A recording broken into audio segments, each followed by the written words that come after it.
لیکن شیطان نے اسے وسوسے میں ڈال دیا، کہنے لگا میں آپ کو دائمی زندگی کے درخت اور وہ بادشاہت بتلاؤں جو کبھی پرانی نہ ہو۔ چنانچہ ان دونوں نے اس درخت سے کھایا، پس ان کے ستر کھل گئے اور وہ بہشت کے پتے اپنے اوپر چپکانے لگے۔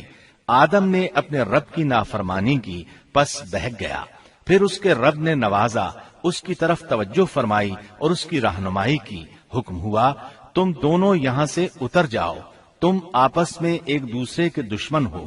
اب تمہارے پاس جب کبھی میری طرف سے ہدایت پہنچے تو جو میری ہدایت کی پیروی کرے نہ تو وہ بہکے گا نہ تکلیف میں پڑے گا، ہاں جو میری یاد سے روگردانی کرے گا اس کی زندگی تنگی میں رہے گی، اور بروز قیامت ہم اسے اندھا کر کے اٹھائیں گے۔ آدم علیہ السلام زمین پر اترے اور اپنے رب سے توبہ کے کلمات سیکھ لیے۔ وہ کلمات یہ ہیں: ربنا ظلمنا انفسنا وان لم تغفر لنا وترحمنا لنكونن من الخاسرین۔ اے ہمارے رب، ہم نے اپنا نقصان کیا، اور اگر تو نے ہم پر مغفرت و رحمت نہ فرمائی تو ہم خسارہ اٹھانے والوں میں سے ہو جائیں گے۔ آدم علیہ السلام زمین پر اترے اور ان کے ساتھ حوا علیہ السلام بھی اتری، اور ان کے ساتھ ہی ابلیس کو بھی اتارا گیا۔ یہ کس جگہ پر اترے اس بارے میں اختلاف پایا جاتا ہے، لیکن ابن عباس رضی اللہ عنہ کی بات راجح محسوس ہوتی ہے کہ آدم علیہ السلام کو ہند میں اور حوا علیہ السلام کو جدے میں اتارا گیا۔ جب آدم علیہ السلام اتر آئے تو حوا علیہ السلام کی تلاش شروع کر دی، زمین میں ان کی تلاش میں سرگرداں ہوئے۔ آخر کار میدان عرفات میں دونوں کی ملاقات ہو گئی۔ چونکہ میدان عرفات میں دونوں نے ایک دوسرے کی معرفت حاصل کی تھی اور ان کا آپس میں تعارف ہوا تھا، لہذا اسی مناسبت سے اس میدان کا نام عرفات مشہور ہو گیا۔ اللہ تعالیٰ نے زمین کے اندر انسانوں کو پھیلانا شروع کیا اور زمین کو مردوں اور عورتوں سے آباد کر دیا۔ امام طبری رحمت اللہ علیہ بیان کرتے ہیں کہ حوا علیہ السلام نے آدم علیہ السلام کے لیے 20 ولادتوں میں 40 بچوں کو جنم دیا۔ ہر بار 2 بچوں کو جنم دیتی تھی، ایک لڑکا ہوتا ایک لڑکی۔ سب سے پہلا جوڑا قابیل اور اس کی بہن قمیم کا تھا۔ پھر انسانوں کی افزائش شروع ہوئی، آبادی میں اضافہ ہونے لگا۔ اللہ نے آدم علیہ السلام ہی کو ان کا نبی متعین کر دیا۔ وہ انہیں دین سکھاتے رہے۔ اس وقت تمام لوگ موحد تھے، خالص توحید کو اپنانے والے تھے، یعنی کان الناس امۃ واحدہ، تمام لوگ ایک ہی امت کے تھے، ان میں شرک کا شائبہ بھی نہ تھا۔ ابن جریر اور ابن کثیر رحمہم اللہ نے ابو موسیٰ اشعری رضی اللہ عنہ کی روایت بیان کی ہے، اللہ نے جب آدم علیہ السلام کو جنت سے زمین پر اتارا تو انہیں ہر چیز کی کاریگری اور صنعت کا علم تھا۔ جب وہ اترے تو عالم بھی تھے، لباس میں ملبوس بھی تھے، کام کاج کے تمام طریقوں سے باخبر بھی تھے، لوہے، آگ، لکڑی اور کپڑے کے استعمال سے بھی بخوبی واقف تھے۔ ہمارے برعکس وہ ان کاموں کو اپنی ابتدا ہی سے جان چکے تھے، کیونکہ ہم سب لوگوں کا حال یہ ہے کہ جب تک سکھایا نہ جائے ہمیں کچھ نہیں آتا۔ آج کے دور میں بعض افریقی قبائل کے افراد وحشیانہ اور غیر مہذب زندگی گزارتے ہیں۔ علماء کا کہنا ہے کہ یہ لوگ زمین پر رہنے والوں میں سے گمراہ ترین انسان ہیں۔ انہوں نے بہترین زندگی ضائع کر دی اور گھٹیا زندگی کو پسند کیا۔ تہذیب و تمدن کا آغاز چونکہ ابتدائے آفرینش سے ہے، اس لیے ہر انسان کی فطرت میں تہذیب کی سوجھ بوجھ موجود ہے۔ بہرحال آدم علیہ السلام کے بعد انسانی مخلوق کی تعداد روز بروز بڑھتی چلی گئی اور انسانی کمزوریوں کی بنا پر گناہ شروع ہو گئے۔ زمین پر سب سے پہلے ہونے والی معصیت قابیل کے ہاتھوں اپنے بھائی حابیل کے قتل کی صورت میں سامنے آئی۔ اللہ تعالیٰ نے قرآن مجید میں قابیل اور اس کے بھائی حابیل کا قصہ بیان کیا ہے۔ قابیل قرخت اور درشت طبیعت کا مالک تھا، جبکہ اس کا بھائی حابیل رحم دل اور نرم طبیعت تھا۔ قابیل کھیتی باڑی کرتا تھا اور حابیل مویشی چراتا تھا۔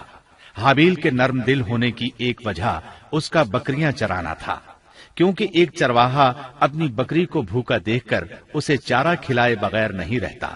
نہیں وہ کسی بکری کو پیاسا دیکھ کر اسے بھول جاتا ہے، اپنے جانور پر اس کی طاقت سے زیادہ بوجھ بھی نہیں لادتا۔ بنی نوع انسان کی تعداد میں اضافے کے لیے اس وقت ایسا قانون تھا جو اب حرام ہے، اور وہ ہے بہن کے ساتھ نکاح۔ چونکہ اس وقت کے سب لوگ آدم علیہ السلام کی حقیقی اولاد تھے اور آپس میں بہن بھائی تھے، اس لیے اس وقت کی شریعت کی روح سے قابیل اپنے ساتھ جڑواں پیدا ہونے والی بہن کے سوا کسی دوسری بہن سے شادی کر سکتا تھا، اور اسی طرح حابیل اپنے ساتھ جڑواں پیدا ہونے والی بہن کے علاوہ کسی دوسری بہن سے شادی کر سکتا تھا۔ اس کی صورت یہ تھی کہ قابیل کی شادی حابیل کی بہن سے ہو اور حابیل کی شادی قابیل کی بہن سے ہو، لیکن ہوا یہ کہ حابیل کی بہن خوبصورتی میں قابیل کی بہن سے کم تھی، اس لیے قابیل نے حابیل کی بہن سے شادی کرنے سے انکار کر دیا اور اپنی جڑواں بہن سے شادی کی خواہش ظاہر کی، لیکن ایسا کرنا آدم علیہ السلام کی شریعت میں حرام تھا۔ آپ نبی بھی تھے اور رسول بھی۔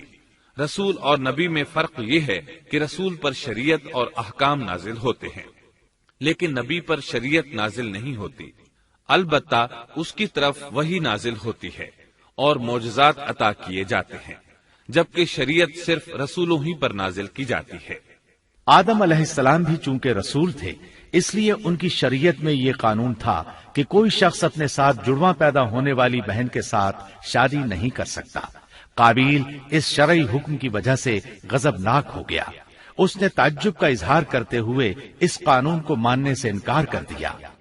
آدم علیہ السلام نے ان دونوں کے درمیان فیصلہ کرتے ہوئے انہیں حکم دیا کہ دونوں اللہ کے حضور ایک ہدیہ پیش کریں۔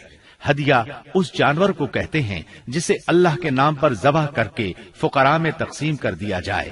اس سے مقصود اللہ کے لیے اپنی نیت کو خالص کرنا ہوتا ہے۔ اس عمل کو قربانی کہا جاتا ہے۔ آدم علیہ السلام کے زمانے میں قربانی کا جو قانون تھا اس کے قبول ہونے کی نشانی طے تھی، اور وہ یہ کہ آسمان سے ایک آگ نمودار ہوتی اور اس قربانی کو جلا دیتی۔ اس کا مطلب تھا قربانی قبول ہو چکی ہے، اور اگر آگ قربانی کو نہ جلاتی تو سمجھ لیا جاتا کہ قربانی قبول نہیں ہوئی۔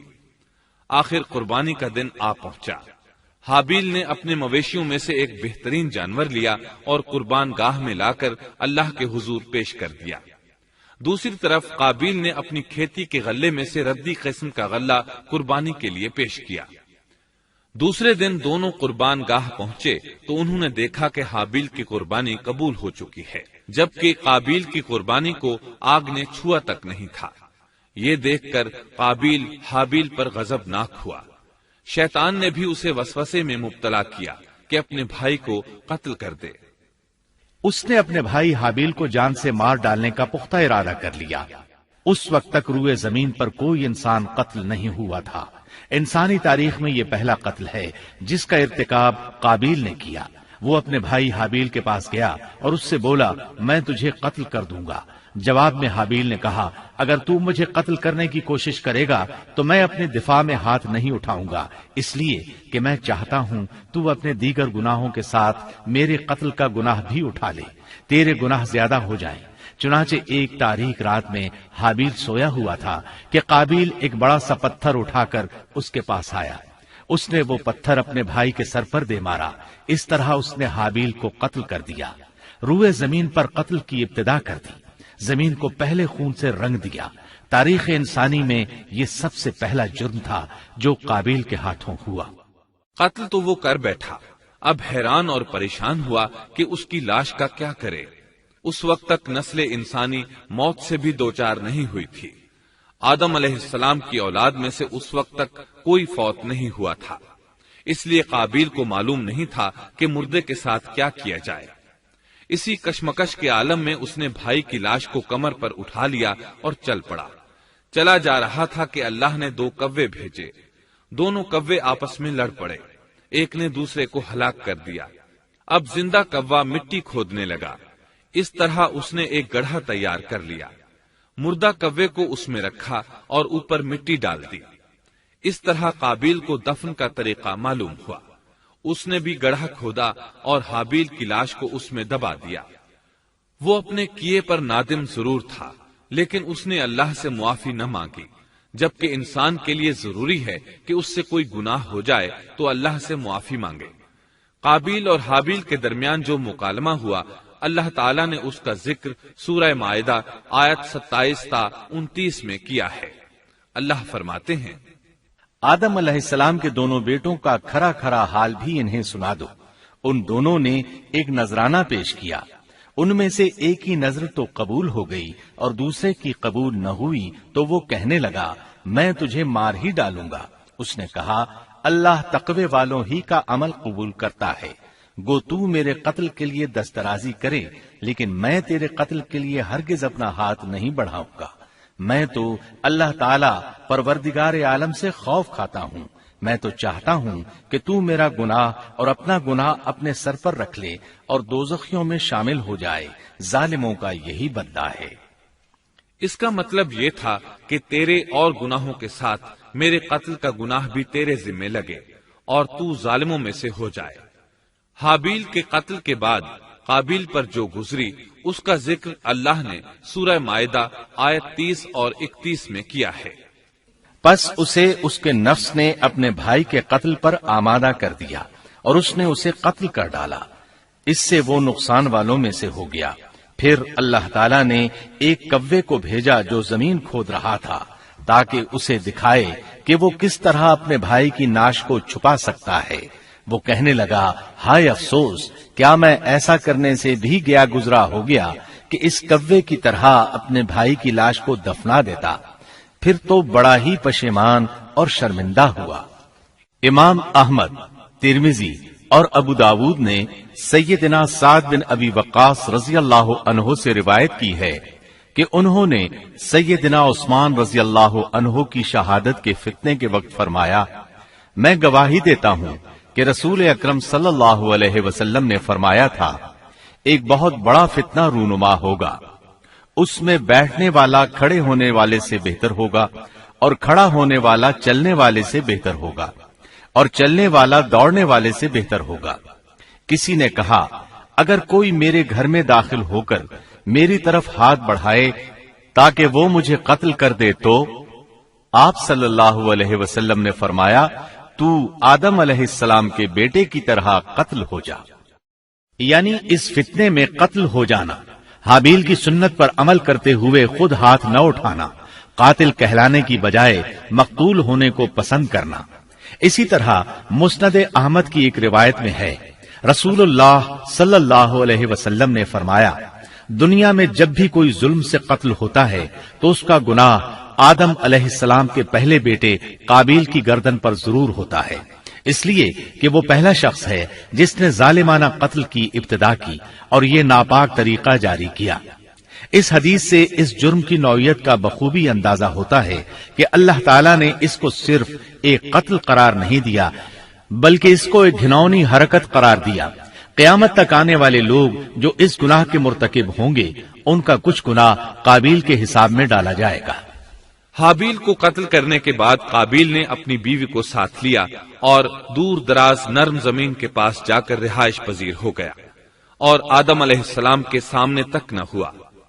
آدم علیہ السلام پہاڑوں کے قریب ایک بستی میں رہ رہے تھے، یہ ان سے بہت دور جا بسا تھا۔ اس طرح قابیل کا آدم علیہ السلام سے رابطہ بالکل